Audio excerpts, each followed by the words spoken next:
This video covers Chapter 6, the Constitution and the New Republic. It will explain how the Constitution was written and the effects of the early years of the New Republic. The Articles of Confederation proved to be extremely weak and was unable to maintain order at home, to command respect from foreign countries, or to improve economic conditions. Large property owners and businessmen were especially concerned by the failings of the Articles. Even George Washington considered aloud whether the Revolution must ultimately be considered as a blessing or a curse. One of the biggest problems was that the national government had no power to impose taxes. To avoid any perception of taxation without representation, the Articles of Confederation allowed only state governments to levy taxes. To pay for its expenses, the national government had to request money from the states. The states, however, were often negligent in this duty, and so the national government was underfunded. Without money, the U.S. government could not pay debts owed from the Revolution or easily secure new funds. Foreign governments were reluctant to loan money to a nation that might never repay it. The fiscal problems of the central government meant that the currency it issued, called the Continental, was largely worthless. The country's economic woes were made worse by the fact that the central government also lacked the power to impose tariffs on foreign imports or regulate interstate commerce. Thus, it couldn't protect American producers from foreign competitors. Compounding the problem, states often imposed tariffs on items produced by other states and otherwise interfered with their neighbors' trade.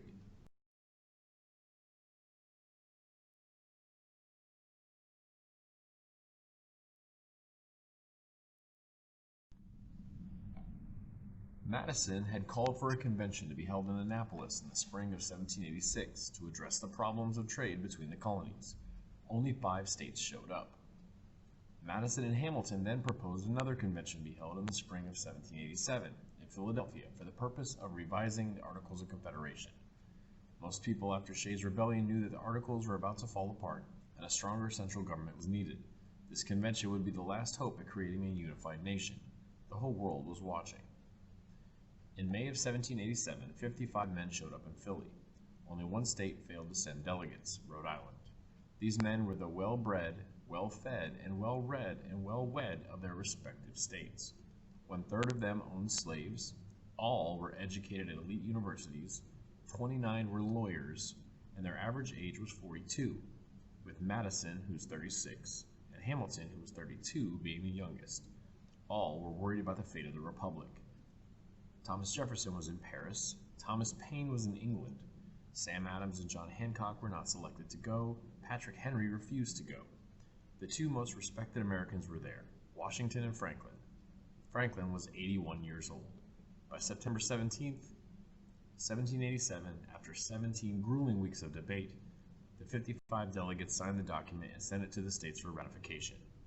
Phase 2 of the struggle for unity was about to begin. The supporters of the proposed Constitution called themselves Federalists. Their adopted name implied a commitment to a loose, decentralized system of government. In many respects, federalism, which implies a strong central government, was the opposite of the proposed plan that they supported. James Madison said that by making the republic larger, it made it more difficult to challenge the federal government. The more space, the more variety and diversity of interests. Once again, liberty is being defined in terms of property. Madison believed that liberty is to faction as air is to fire. Factions will always exist. They represent a part of man's nature, to seek his own self-interests and ambitions. You must not eliminate factions, or you would eliminate the greater good. Therefore, you must control them. It would be the government's role to provide control by giving a little more power to order, but then the government must also be controlled to protect liberty.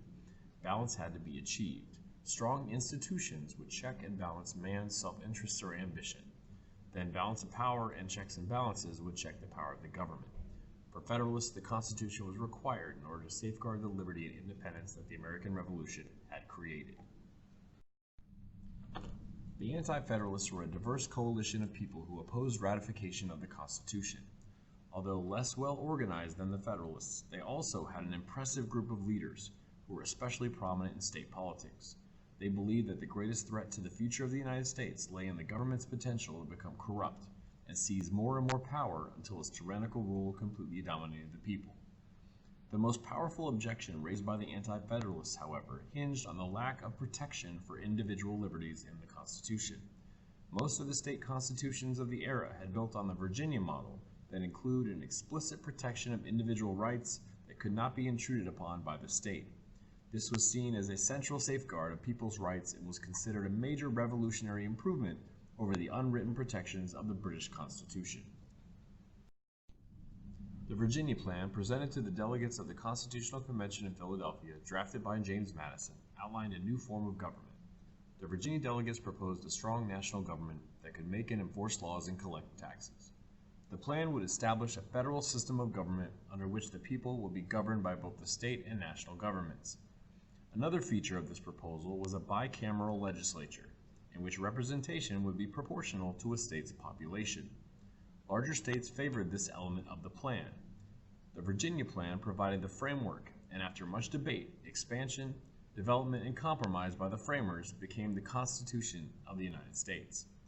The delegates from smaller states devised their own set of proposals, which William Paterson of New Jersey presented to the convention on June 15, 1787. The New Jersey Plan was intended to amend the Articles of Confederation and to prevent the larger states from dominating the national government. Under the New Jersey Plan, the legislative branch would make up of a unicameral legislature, in which each state would be afforded equal representation. On July 16, 1787, a plan proposed Connecticut's delegates to the Constitutional Convention established a two-house legislature.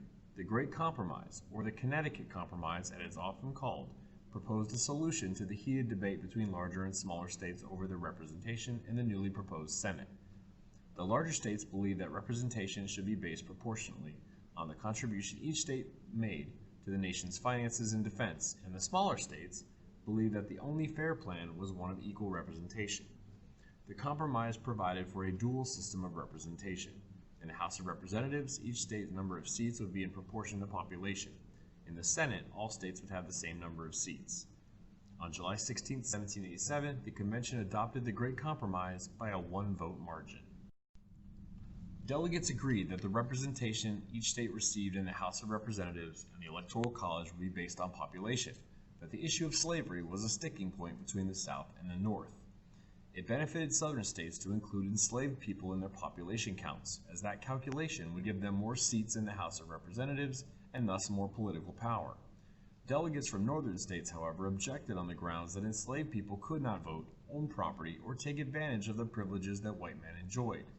Ultimately, the delegates who objected to slavery as an institution ignored their morality in favor of unifying the states, thus leading to the creation of the Three-Fifths Compromise.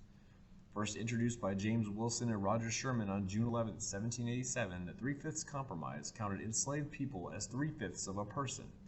This agreement meant that the Southern states got more electoral votes than if the slave population hadn't been counted at all, but fewer votes than if the enslaved population had fully been counted. The compromise acknowledged that slavery was a reality, but did not meaningfully address the evils of the institution. In fact, the delegates passed not only the Three-Fifths Compromise, but also a constitutional clause that allowed slaveholders to reclaim enslaved people who had escaped. By characterizing them as fugitives, this clause criminalized the enslaved individuals who ran away in quest of their freedom. Established in Article 2, Section 1 of the U.S. Constitution, the Electoral College is the formal body which elects the President and the Vice President of the United States. Each state has as many electors in the Electoral College as it has representatives and senators in the United States Congress, and the District of Columbia has 3 electors. When voters go to the polls in a presidential election, they actually are voting for the state slate of electors vowing to cast their ballots for that ticket in the Electoral College.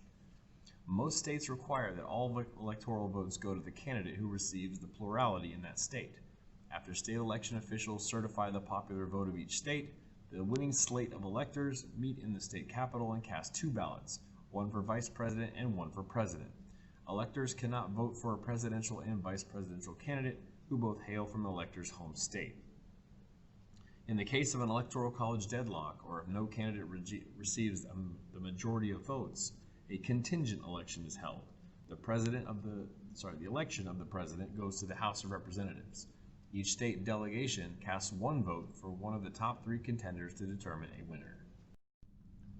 The omission of the Bill of Rights was the pivotal point on which ratification depended. Jefferson said all people are entitled to a Bill of Rights by every government. The state constitutions had bills of rights, so why shouldn't the national government, now that it was much stronger? Madison supported Jefferson. Hamilton and the Federalists said that you could not possibly list all of a person's rights. The Federalists said that the courts could end up legislating our rights and that the Constitution was a Bill of Rights. What if you left some out? Jefferson said that half a loaf was better than none. The Ninth Amendment protects the rights not listed by saying those rights belong to the people, the 10th Amendment to the states. A framework for a new and stronger national government had been crafted at the Philadelphia Convention by a handful of leaders. Aware of the major challenge before them, the framers of the new plan crafted a startling new approach through a ratifying procedure that went directly to the people. By this method, the Constitution would become law if 9 of the 13 states approved it after holding special conventions to consider the issue. Special conventions would be held for the people to evaluate such important changes.